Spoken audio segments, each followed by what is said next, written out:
Uy, sí, es que se tiene esa.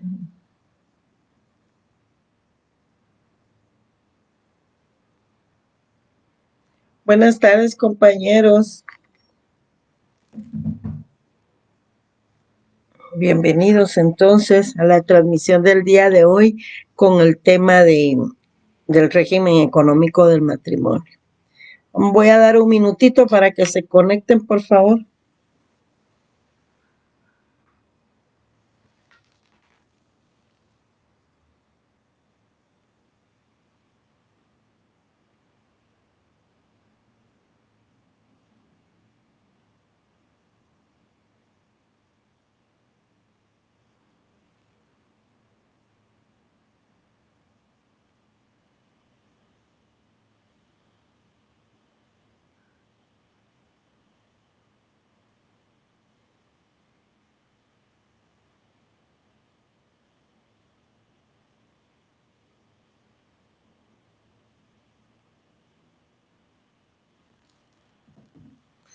Aquí les indiqué que envíen su nombre y escriben en línea a la par, por favor. Ya le mandé la instrucción al chat también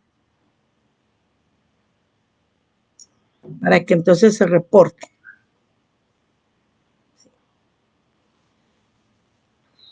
Yes. Me voy indicando en los comentarios.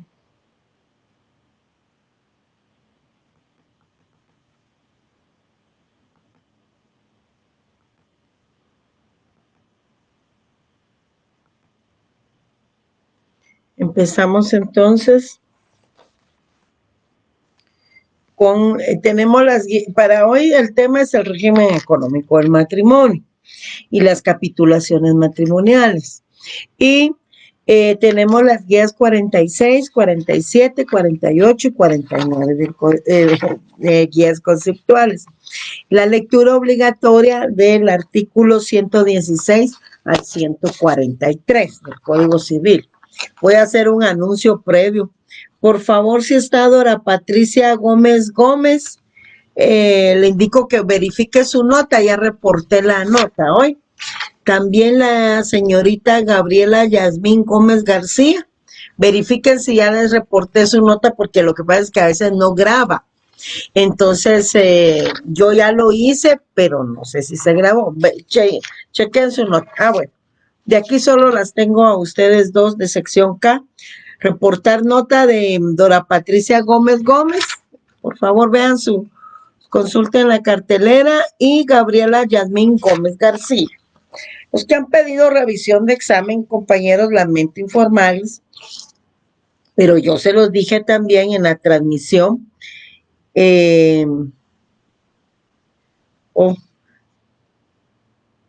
Permítame. Aquí en la transmisión, indíquenme su nombre y en línea. No es aquí. Ahorita voy a configurar, entonces. Permítanme, compañeros, porque todos están ahorita enviando y no es así.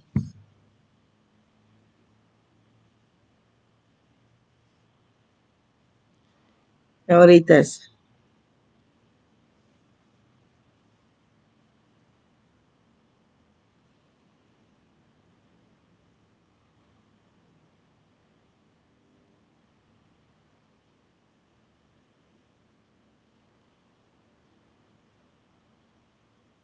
Aquí en la transmisión es donde deben escribir su nombre y en línea, no aquí en el chat, en la transmisión, por favor.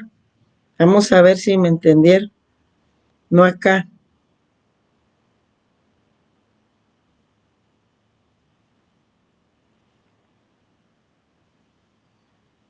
Empiecen, pues.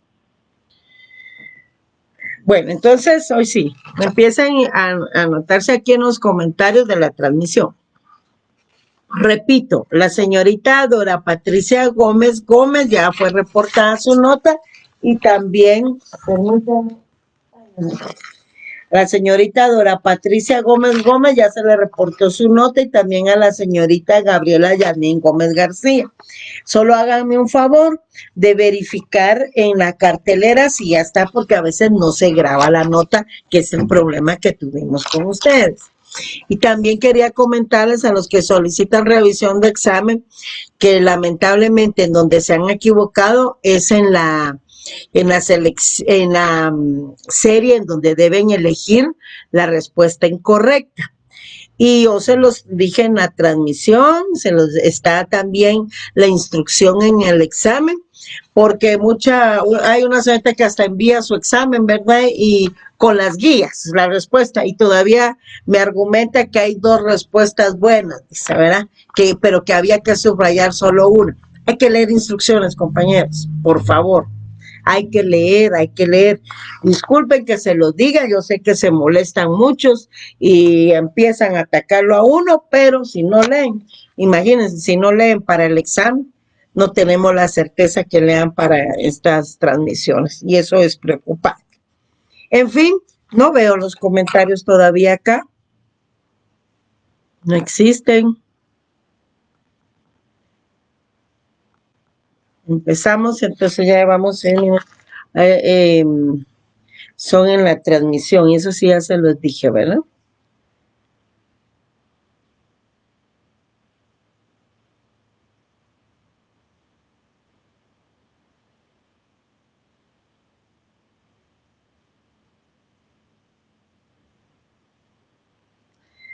Gracias, Daniela, gracias. Bueno, empezamos entonces.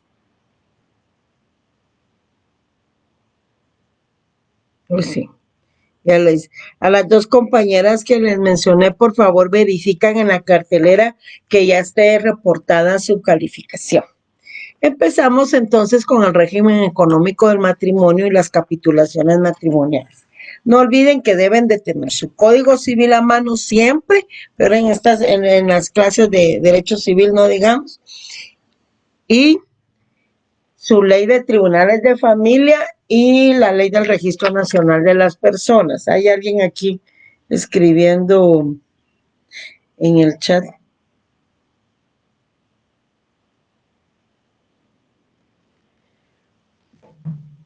Entonces,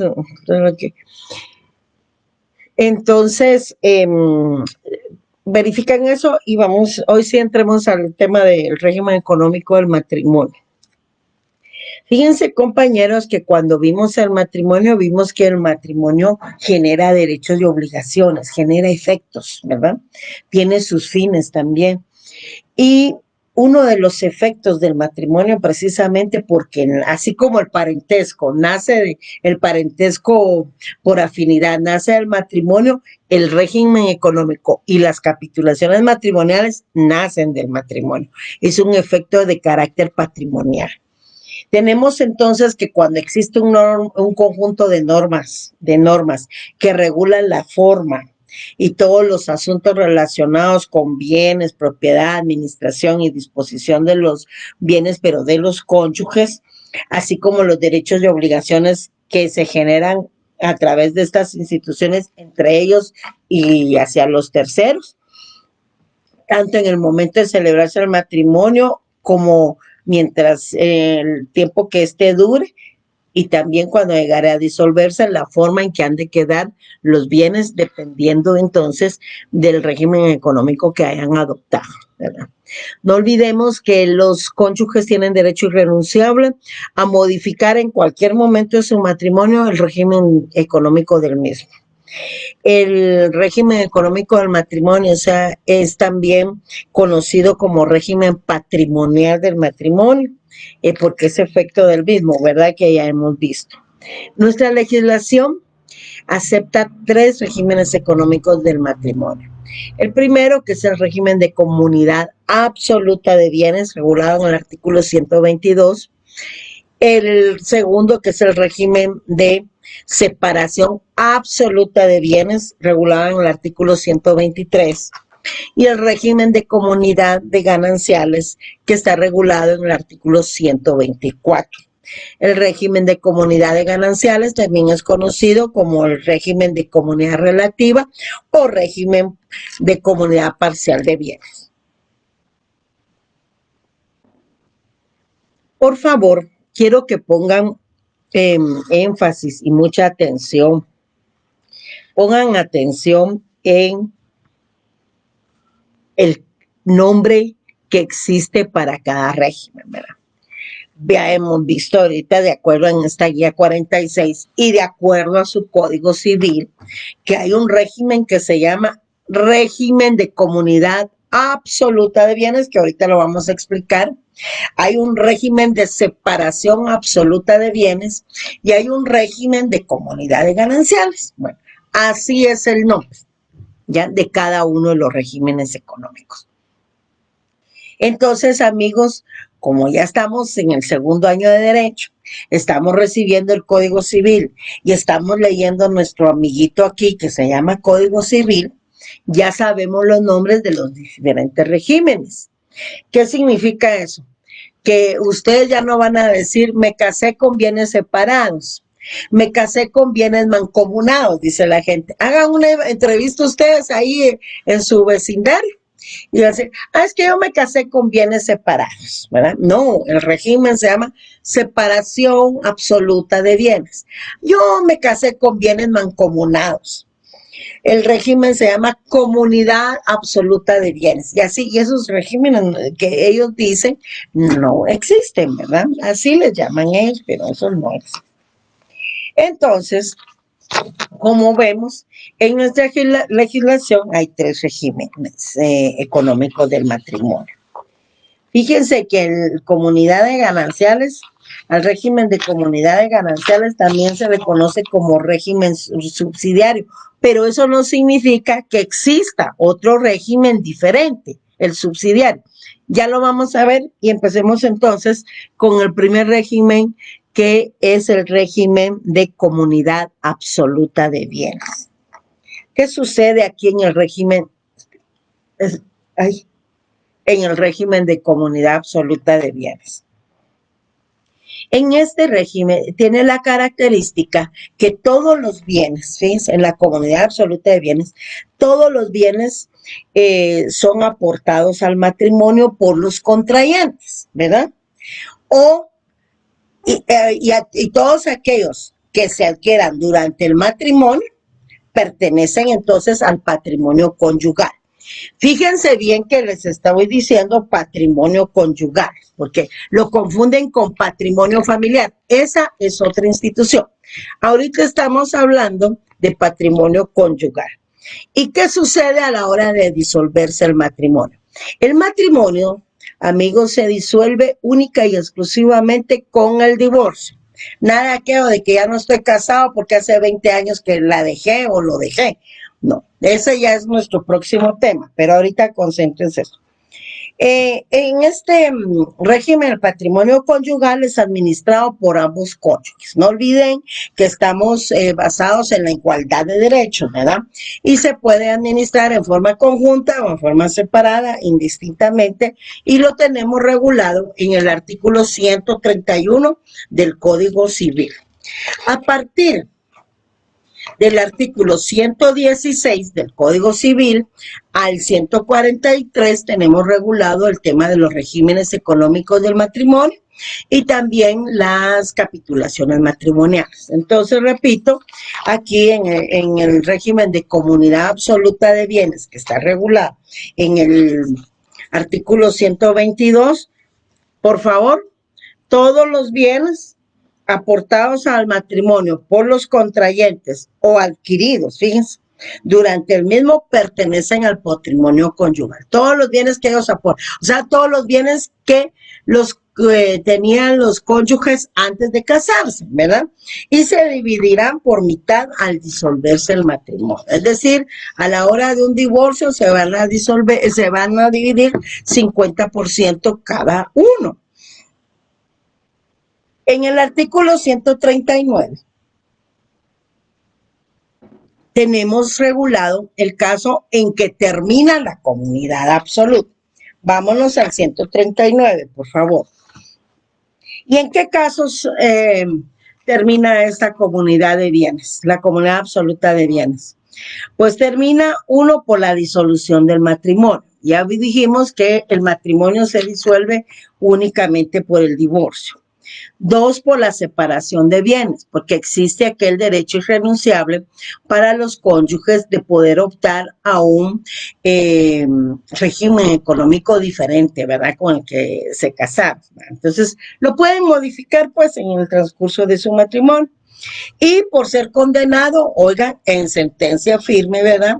Judicial firme, algunos de los cónyuges por delito cometido contra el otro. Que ahora está la ley del femicidio, la ley de violencia intrafamiliar, y ahí existen entonces ese tipo de hechos ilícitos. En este régimen de comunidad absoluta de bienes, quiere decir que los bienes se hacen propiedad de ambos cónyuges, ¿ya? Porque lo aportan al patrimonio conyugal. Al principio son patrimonios separados, diferentes, pero cuando contraen matrimonio forman un solo y entonces ya ambos ejercen la propiedad sobre el mismo. Ambos son dueños. En el artículo 140 tenemos regulado un efecto de la disolución de la comunidad de bienes. Y el efecto entonces, al disolverse la comunidad de bienes, es precisamente que al estar concluido, lo que procede es inmediatamente hacer su liquidación, ¿verdad? Pero si el régimen económico fuera el de comunidad parcial, o sea, el de comunidad de gananciales, entonces los bienes que queden después de pagar las cargas y obligaciones de la comunidad y de reintegrar los bienes propios, y ahí vamos a ir a ver qué son los bienes propios de cada cónyuge, son unas gananciales que corresponderán por mitad a marido y mujer con sus respectivos herederos. ¿Qué es entonces, o cuáles son los famosos bienes propios? ¿Cuáles son esos? ¿Cuáles creen ustedes que son los bienes propios? Yo de todas maneras se los incluía ahí en la guía.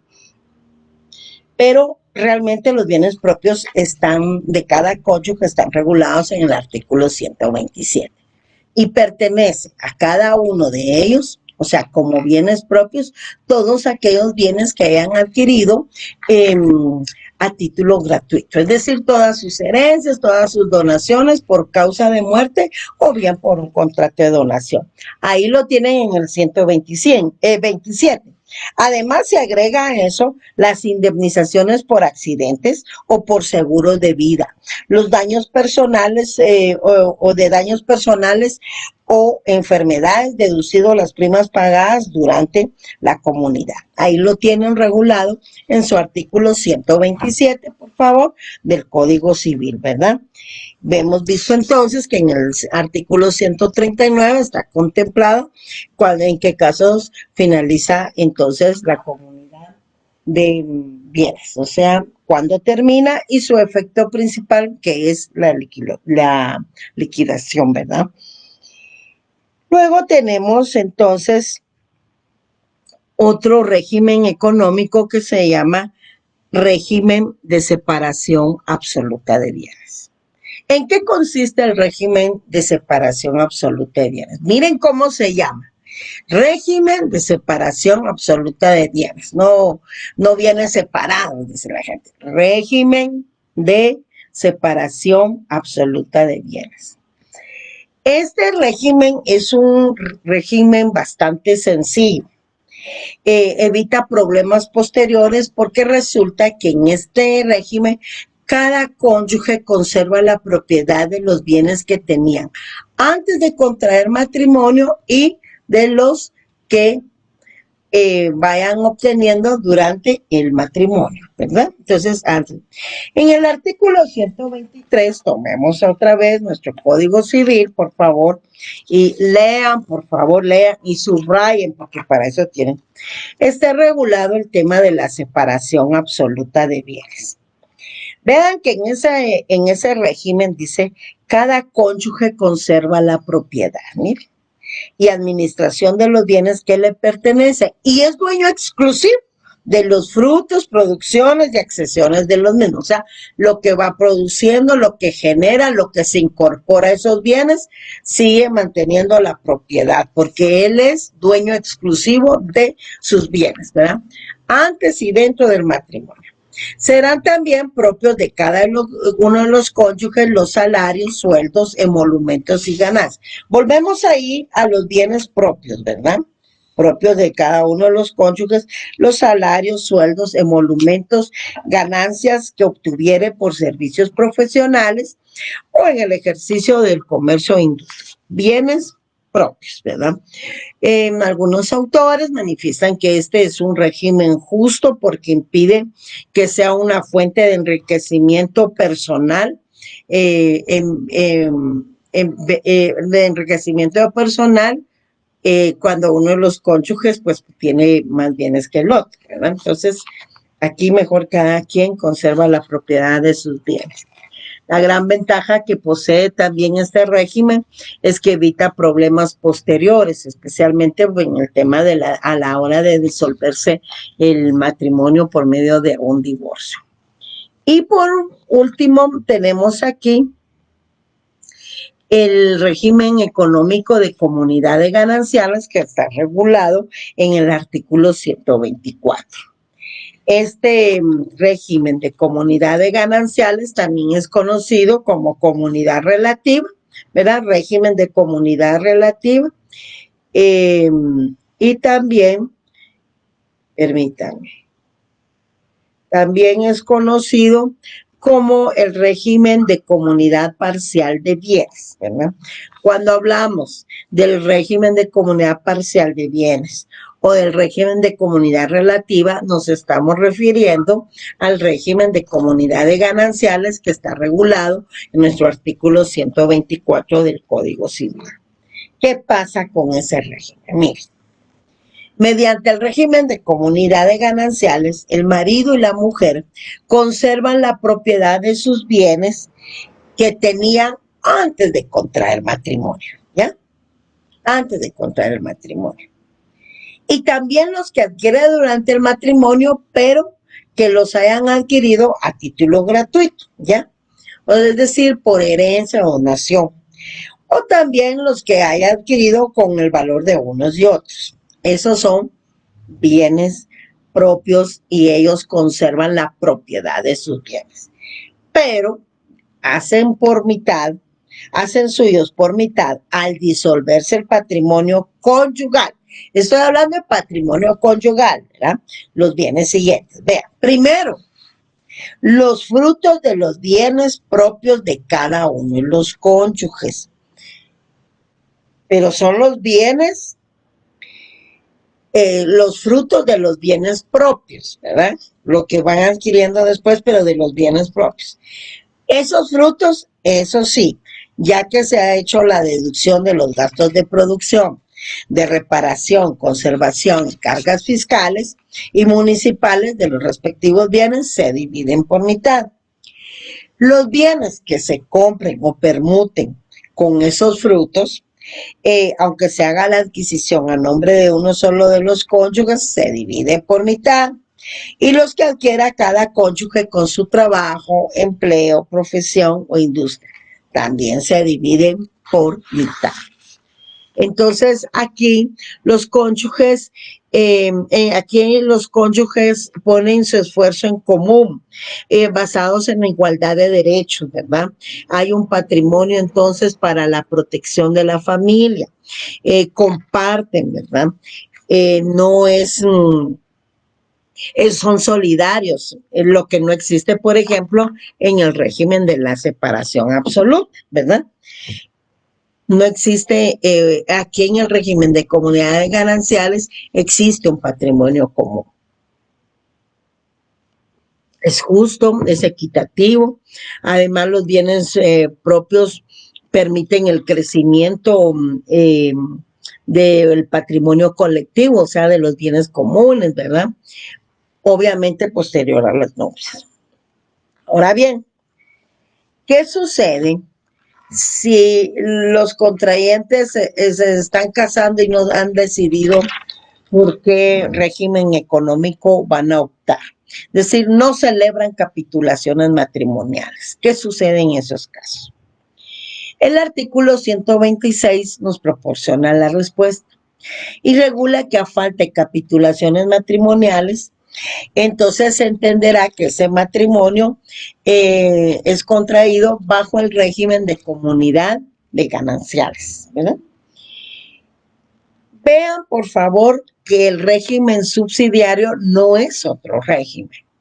El régimen subsidiario es el régimen de comunidades gananciales que suple en todos aquellos casos en donde no hayan optado por un régimen económico. Por eso se llama subsidiario, porque resuelve esa situación. En el artículo 131 tenemos regulado entonces que cuando se trata el tema de la comunidad absoluta de bienes o el de comunidades gananciales, ¿quiénes van a administrar el patrimonio conyugal? Pues ambos cónyuges, ¿verdad? Ya sea en forma conjunta o en forma separada. Tiene la libre disposición de los bienes inscritos a su nombre ahí que se encuentran en el registro de la propiedad, pero sin perjuicio de responder ante el otro por la disposición que hiciere de los bienes comunes, ¿verdad? Entonces, si hay alguna inconformidad entre los cónyuges en relación al régimen económico por el que bajo el cual hayan contraído matrimonio, pues en primer lugar no hay que olvidar que tienen el derecho irrenunciable, el derecho irrenunciable de alterar las capitulaciones matrimoniales, es decir, de optar por un régimen económico, ¿verdad? Tienen un derecho irrenunciable, miren, según el artículo 125 del Código Civil. Esa alteración o modificación de las capitulaciones matrimoniales también debe celebrarse por escrito, es decir, en escritura pública.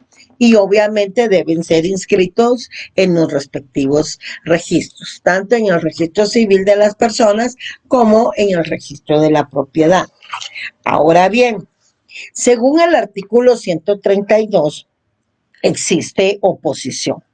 Cualquiera de los cónyuges, mire, puede oponerse a que el otro realice actos que redunden o puedan redundar en perjuicio del patrimonio conyugal. Ojo, porque estoy hablando del patrimonio conyugal, por favor. Entonces, ¿qué hacen? Pueden pedir ante el juez, ahí está la ley de tribunales de familia, que haga cesar la administración de los bienes del otro cónyuge. Que se modifique el régimen económico del matrimonio por el de separación de bienes, siempre con la intervención judicial, ¿verdad?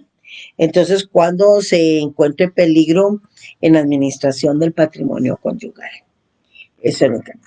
Ahora bien, quiero que volvamos a leer un artículo que leímos cuando los efectos del matrimonio, que es el artículo 1792, en donde está prohibida la compraventa que puedan celebrarse entre los cónyuges.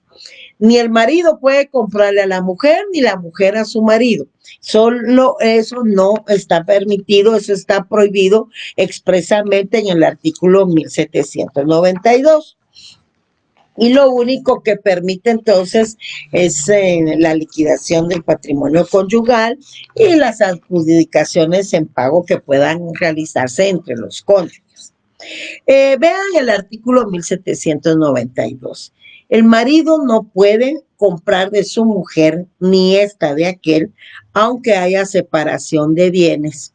No quedan incluidas en la prohibición las adjudicaciones en pago entre cónyuges por razón de liquidación de la sociedad conyugal, ¿verdad?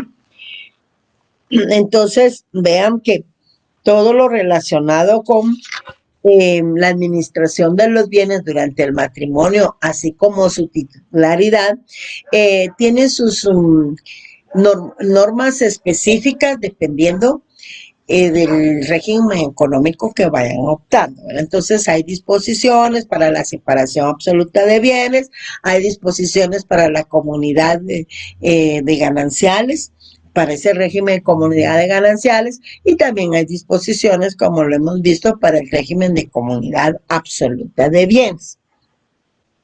Y deben siempre leer en sus artículos del 116 al 149, 43, y en este caso, por favor, de leer el artículo 129, 131, que regula el tema de la administración que acabamos de ver, el 135, que es la responsabilidad de los bienes comunes, pero fíjense que quiero hacer una observación. Vean su código. El artículo 133 y 134 son artículos que deben de estar derogados. Verifiquen por favor en su código, porque así ustedes ya van a estar tranquilos de que están con un código que tiene todas las modificaciones, porque si no lo tienen, ese código no está actualizado. Bueno, yo decía artículo 133 derogado, y el artículo 134 también está derogado. Bueno, hoy sí sigamos acá.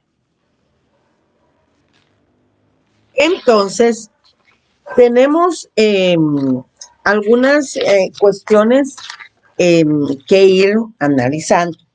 Por ejemplo, con el tema de los regímenes económicos del matrimonio, encontramos otra figura que es el famoso menaje de casa. El menaje de casa, de acuerdo al artículo 129, como son bienes también, ¿verdad?, que vamos adquiriendo durante el matrimonio. Pero el artículo 129 del Código Civil regula que el menaje de casa corresponde exclusivamente a la mujer, que también es conocido como menaje conyugal. Y se exceptúan del tema de menaje de casa todos aquellos bienes u objetos que son de uso personal del marido. Alguien decía, ¿y por qué le corresponde a la mujer? Generalmente, porque hay excepciones, generalmente es la mujer quien ejerce la guardia y custodia de los hijos, ¿verdad? Entonces, por eso, ¿qué bienes son los que van a incluir el menaje de casa?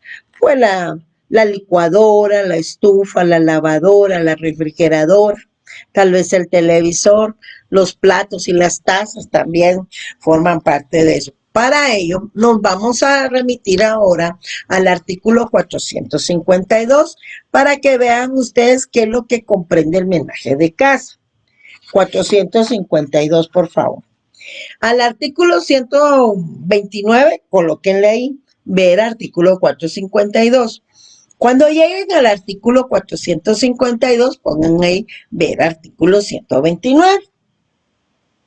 Entonces, cuando se use, ya está en el 452, ¿ya? ¿Ya? Cuando se use de las palabras muebles o bienes muebles de una casa, se comprenderán los que sirven exclusiva y propiamente para el uso ordinario de la familia, según las circunstancias de las personas que la integran.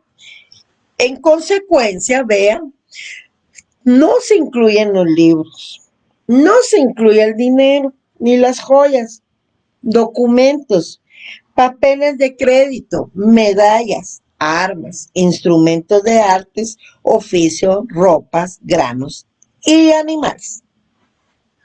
Se pueden llevar su código civil y su código penal los hombres, por favor. También se puede llevar su mascota, pero de ahí nada, porque corresponde exclusivamente a la mujer.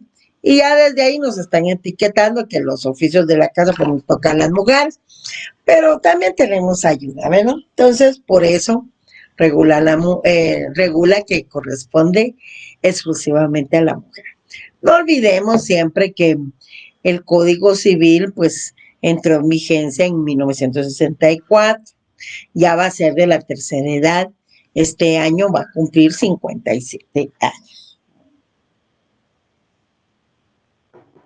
Ahora bien, A ese artículo ya les dije 452, le ponen ver artículo 129 del Código Civil. Hemos visto en el 127 los bienes propios de cada cónyuge, ¿verdad? Los que adquiera por a título gratuito, por herencia, donaciones, etcétera. También todos aquellos que las sus indemnizaciones por accidentes, por los seguros de vida, de daños personales o enfermedades deducidas a las primas pagadas durante la comunidad.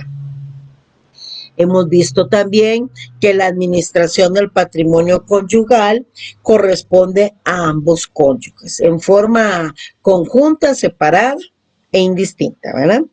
Conjunta o separadamente, e indistinta. Cada cónyuge, no olviden, ahí lo tienen en el 131, pues tiene la libre disposición de los bienes que se encuentran inscritos, aunque sea a su nombre, a su nombre en los registros públicos. Pero esto es sin perjuicio de responder ante el otro, ¿verdad? Por esa disposición que hiciere de bienes comunes. No olvidemos también, de acuerdo en esta guía 48 lo tenemos, que todo lo relacionado con las capitulaciones matrimoniales debe ser inscrito en el registro civil de las personas. Vean su artículo 70 en la literal que K. En el artículo 70, famoso porque ya ven que todas las figuras que hemos visto que deben ser inscritas en el registro civil de las personas. Vean, dice, se inscriben en el registro civil de las personas, literal K, las capitulaciones matrimoniales, ¿verdad? Que estamos viendo en este momento. Entonces, también tiene. De acuerdo al artículo 132 también, compañeros, pues no olviden que existe oposición, que debe hacerse valer en un juzgado de familia, ¿verdad? Para eso tienen la ley de tribunales de familia. ¿Y cuando existe oposición? Cualquiera de los cónyuges puede oponerse, dice, a que el otro realice actos que redunden o puedan redundar en perjuicio del patrimonio conyugal. Fíjense bien que lo estoy diciendo patrimonio conyugal, no patrimonio familiar. Y que también puede pedir al juez que haga cesar la administración del otro cónyuge, porque está desperdiciando ahí los bienes.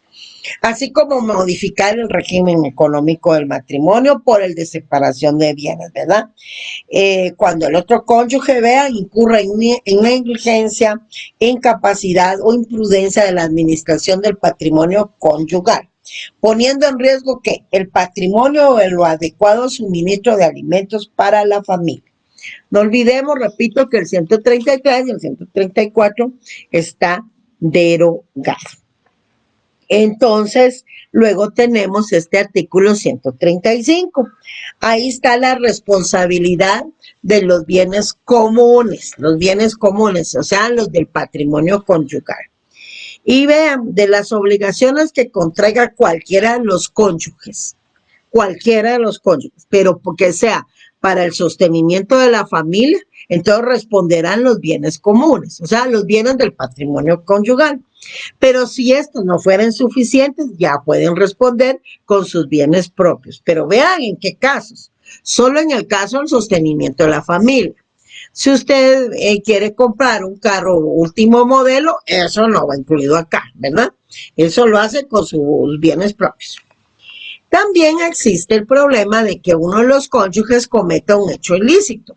Cuando hablamos del hecho ilícito, el hecho ilícito tiene una responsabilidad penal y una responsabilidad civil porque todo daño debe de indemnizarse. Y si nos referimos a los hechos ilícitos, pues estamos haciendo referencia o nos estamos refiriendo al tema de los delitos. ¿Qué pasa ahí cuando uno de los cónyuges comete un hecho ilícito? ¿Qué pasa con esa responsabilidad civil? Vean el 136. No obliga al otro cónyuge en sus bienes, ¿verdad? Ni en sus bienes propios, ni en su parte respectiva de los bienes comunes. El cónyuge que comete el hecho ilícito debe responder con sus bienes propios, no con los del otro cónyuge. También si existen deudas anteriores al matrimonio, porque tenemos que ver, sí, y en la otra vamos a ver cuándo son obligatorias las capitulaciones y todo. ¿Qué pasa? Si las deudas son anteriores al matrimonio, deben ser pagadas, pero con los bienes propios del cónyuge que las contrajo. No tiene que pagársela el otro cónyuge y menos del patrimonio conyugal, ¿verdad? Aunque se rijan por el régimen de comunidad absoluta. ¿Qué sucede cuando hay gastos de enfermedad y funerales? Entonces, si son el luto a consecuencia de la muerte de un cónyuge o de los hijos, de ambos, ¿verdad? Entonces ahí se reputan deudas comunes del matrimonio y se utilizan, si no alcanzan, los bienes propios de cada uno de los cónyuges, en caso de ser insuficientes los bienes comunes. Bueno, creo que ahí está. No olvidemos tampoco que cuando existan disposiciones que sean contrarias a la ley, ¿verdad? O que restrinjan los derechos y obligaciones de los cónyuges entre sí o con sus respectivos hijos, pues entonces eso puede ser declarado nulo, ¿verdad? Y se tienen por no puestas. Ese lo tienen regulado en el artículo 120 del Código Civil. Vamos ahora con la guía número 49. En la guía número 49 tenemos ya precisamente el tema de las capitulaciones matrimoniales. ¿Qué son las capitulaciones matrimoniales? Pues, de acuerdo a nuestra legislación, en el artículo 117, por favor, todo está aquí. En el artículo 117, pues las capitulaciones matrimoniales son los pactos que otorgan los contrayentes. Pactos. Pacto se puede tomar como sinónimo de contrato. Pero son los pactos que se otorgan los contrayentes para establecer y regular el régimen económico de su matrimonio, ¿ya? Esos acuerdos, esos pactos. La legislación lo especifica como un pacto, no como un contrato ni como un convenio, pero eso según nuestra legislación y a la larga pues es lo mismo, porque hay que celebrarlo por escrito, hay que realizarlo en escritura pública, debe ser inscrito en el registro civil de las personas y también en el registro de la propiedad. Entonces, por eso es que a las capitulaciones matrimoniales también se le conoce como un contrato de matrimonio, ¿verdad? O contrato de bienes con ocasión del matrimonio. ¿Quiénes están obligados a celebrar capitulaciones matrimoniales? Vean lo interesante de ese artículo 118. Pues dice que son obligatorias las capitulaciones matrimoniales, veamos en el 118. 1. Cuando alguno de los contrayentes tenga bienes cuyo valor llegue a 2,000 quetzales. Ahorita precisamente tienen una computadora ahí, ¿sí? Que pasa de los 2,000 quetzales. Tienen un teléfono celular ahí también, que algunos pasarán de los 2,000 quetzales. ¿Ya? Tienen su equipo de oficina, tienen un vehículo y ahora un vehículo de 4 ruedas, pero también uno de 2 ruedas. ¿Quién no tiene una motita ahora, verdad? Para poderse transportar libremente y sin peligro de los buses, por ejemplo. Entonces, alguno de los contrayentes tenga bienes cuyo valor llegue a 2,000 quetzales, por favor, ahora todos, ¿verdad? Vean. No olvidemos, repito, que el Código Civil, pues data de 1964 con varias modificaciones, pero este sí no ha sido modificado. Luego, si alguno de los contrayentes ejerce profesión, arte u oficio que le produzca renta o emolumento que exceda de 200 quetzales al mes, por favor. ¿Cuál es el salario mínimo ahora? Casi los 3,000 quetzales, ¿verdad? Un poquito más, creo yo, con la bonificación incentivo. Bueno, fíjense. Entonces, todos, ¿verdad? Porque miren, 200 quetzales. Luego, en el 3, si alguno de ellos tuviera en administración bienes de menores o incapacitados que estén bajo su patria potestad, o sea, se está refiriendo a los hijos, tutela o guarda. Entonces, tutela a los pupilos, ¿verdad? Y guarda también puede ser en el caso de los hijos. 4, si la mujer fuera guatemalteca y el varón extranjero o guatemalteco naturalizado, ¿por qué? Porque quieren proteger a la mujer debido a que tiene aquí su domicilio, ¿verdad? En cambio, de un varón extranjero que puede en cualquier momento desplazarse y perder el domicilio en el territorio nacional. Vean que dice si la mujer fuera guatemalteca, no le está diciendo si el hombre fuera guatemalteco, no. Es solo para el caso de la mujer guatemalteca y el varón extranjero guatemalteco naturalizado. En el 119 tenemos que las capitulaciones matrimoniales deberán constar en que en escritura pública o en acta levantada ante el funcionario que haya de autorizar el matrimonio. Esto debe ser inscrito en el registro civil y en el registro de la propiedad, ¿verdad? No olvidemos esto, que es la forma en que deben de constar, y ese es un elemento formal. Un elemento formal de las capitulaciones. Porque las capitulaciones matrimoniales está integrado por 3 elementos concurrentes. El primer elemento es el personal, o sea, los cónyuges, el esposo y la esposa. Luego hay un elemento real que se refiere al patrimonio de ellos o de cada uno de ellos, ¿verdad? Que dependiendo del régimen económico, pues lo unirán desde todos los bienes que tenían antes de contraer el matrimonio y los que vayan adquiriendo durante el matrimonio, y o bien van poniendo en común los bienes que van adquiriendo dentro del matrimonio como en el régimen de comunidad de gananciales. Esto de hacer constar las capitulaciones por escrito y en escritura pública, que debe ser inscrito en los registros respectivos, civil y de la propiedad, es un elemento formal. ¿Qué debe comprender las capitulaciones matrimoniales? También lo tenemos en el artículo 121. Las capitulaciones matrimoniales deberán de comprender, primero, la designación detallada de los bienes que tenga cada uno de los cónyuges al contraer matrimonio. ¿Ves? Todos sus bienes, ella el inventario, ¿no? Declaración del monto de las deudas de cada uno. Y 3, declaración expresa en los contrayentes sobre si adoptan el régimen de comunidad absoluta, el de separación absoluta o el de comunidad de gananciales, o con las modalidades y condiciones que quieran sujetarlos, siempre y cuando no sean contrarias a la ley, que ya lo vimos, está regulado ahí en el artículo 120. Existe el derecho irrenunciable para los cónyuges de conformidad con el artículo 125 de alterar las capitulaciones matrimoniales, ¿verdad? Eso. Y pueden precisamente por ello adoptar otro régimen económico de acuerdo a sus intereses y conveniencia, ¿ya? Bueno, entonces ya vimos ahí la responsabilidad de los derechos. Vamos a aperturar el chat para que si tienen alguna duda, entonces me lo hagan saber, porque fíjense que ya me va a tocar mi examen de recuperación.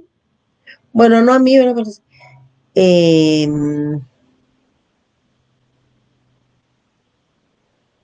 muchas gracias, ya me lo cambió, muchas gracias. Para que anoten sus dudas, ya está aperturado el chat. Muchas gracias, compañera, gracias, ¿saben? Por ayudarme tanto. Ahí está para que ustedes formulen sus dudas. Ahí lo voy a tener. Por favor, las compañeras que no les aparecía reportada su nota, o nuevamente les aviso que chequeen la cartera virtual. Yo ya lo reporté y espero en Dios que se haya grabado, ¿verdad? Entonces, de lo contrario, ustedes ya me lo comunican y me hacen saber. Los compañeros que tienen nota baja y que pidieron revisión, pues lamento comunicarles que en donde se equivocan es en la segunda serie, en donde deben de elegir la respuesta incorrecta. Muchos escriben, es que hay 2 respuestas correctas, sí, pero se los dije en la transmisión, existe la instrucción en el examen, y yo se los dije también en repetidas ocasiones que deben de leer las instrucciones. Entonces, paso acá. Voy a ver, no hay ninguna duda. Los voy a dejar acá. Entonces, amigos, alguien está escribiendo. Vamos a esperar a ver qué comentario o duda tiene la persona que está realizando su escritura y entonces respondo las dudas y yo siempre les informo a través del chat si el día jueves vamos a seguir utilizando esta plataforma. El día jueves tenemos un tema bien bonito, ojalá que ella pueda hacerlo. ¿Alguien está escribiendo acá? Sí, gracias. La liquidación del patrimonio, si el régimen económico fuera el de comunidad parcial, muy bien, o sea, el de gananciales, permita, se refiere al de comunidad de gananciales, sí, yo lo dije. El régimen económico de comunidad de gananciales también, si quieren, anótenlo ahí, por eso les voy a decir. También es conocido como comunidad, como régimen de comunidad relativa o el régimen de comunidad parcial de bienes. Cuando vean esos dos, es el régimen de comunidad de gananciales que está regulado en nuestro Código Civil. Si una persona adquiere una propiedad bajo sucesión intestada, mírenla, ¿cómo va a adquirir una propiedad en sucesión intestada? Si hay sucesión intestada es porque ya se murió, no sé qué quiere decir. Y está casada o casado bajo el régimen de comunidad de gananciales. Perdonen, cuando hablamos de la sucesión intestada es porque ya las personas fallecieron. Entonces, una persona que fallece no puede adquirir bienes, ¿verdad? No sé a qué se refiere. ¿Por qué razón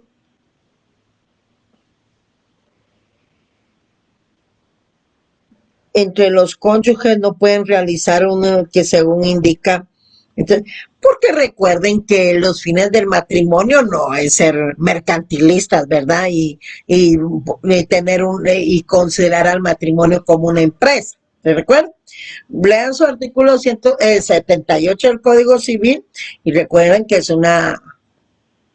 ¿Cómo lo considera nuestra legislación? Ahí lo tienen, ahí tienen la naturaleza jurídica. Es una institución, ¿verdad? ¿Y qué más dice? No es una sociedad mercantil o una empresa, ¿verdad? No, tiene fines bien específicos. Inclusive vean que los fines de crear, procrear, alimentar y educarse a sus hijos entre sí. Entonces, es una institución social. El matrimonio no es empresa, ¿verdad? Por eso está. Tiene un régimen de comunidad absoluta de bienes.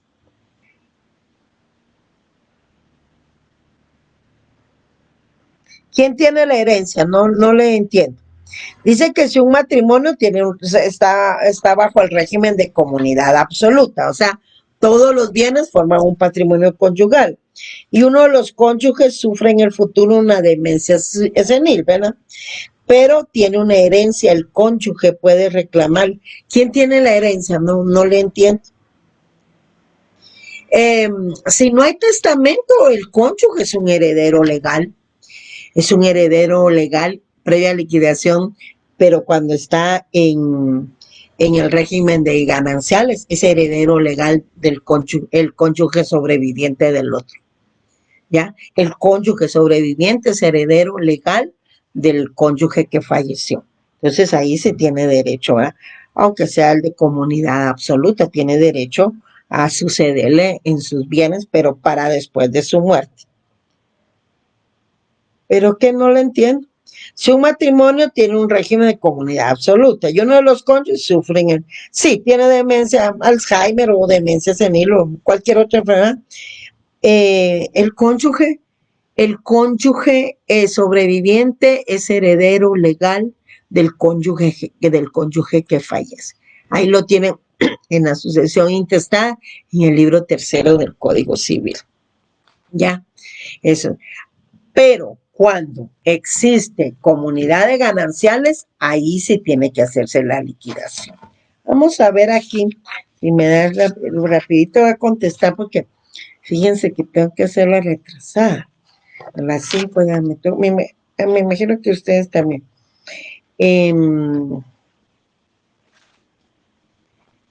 El artículo 1078 del Código Civil regula que la ley llama a la sucesión intestada, es decir, no hay testamento. En primer lugar, a los hijos, incluyendo los adoptivos, y al cónyuge sobreviviente que no tenga derecho a gananciales, quienes heredarán por partes iguales, porque ya con las gananciales tiene derecho al 50%, ¿verdad? Y ahí dice, no obstante, el cónyuge sobreviviente cuyo derecho de gananciales sea menor que la cuota hereditaria que le correspondería en ausencia de gananciales, tendrá derecho a que se le complemente, pero él es heredero legal del otro. Entonces, amigos, creo que ahí terminamos, vamos a ver. Aquí dice, si uno de los cónyuges hereda una propiedad por sucesión intestada, sí, y ya tiene su cónyuge también tendría derecho por estar, pero no le entiendo, no le vuelvo a entender. Mire, hay bienes propios, eso ya lo vimos, que si son bienes que adquiere por herencia o donación, ¿acaso no lo leímos ahí? Entonces, esos son bienes propios. Ahora, si fallece y tiene sus bienes propios, el cónyuge sobreviviente es heredero legal en el caso de la sucesión intestada. Ya eso lo acabo de leer, compañero. Lo acabo de leer ahí, mire, en el 1078 lo acabo de leer. Entonces, amigos, vamos a dejar aquí. Muchas gracias porque tengo que hacer mi examen de recuperación. ¿De acuerdo? Pasen, ya es la segunda retrasada. Espero que les vaya bien a ustedes. Aunque ahora ya ni dejan retrasar.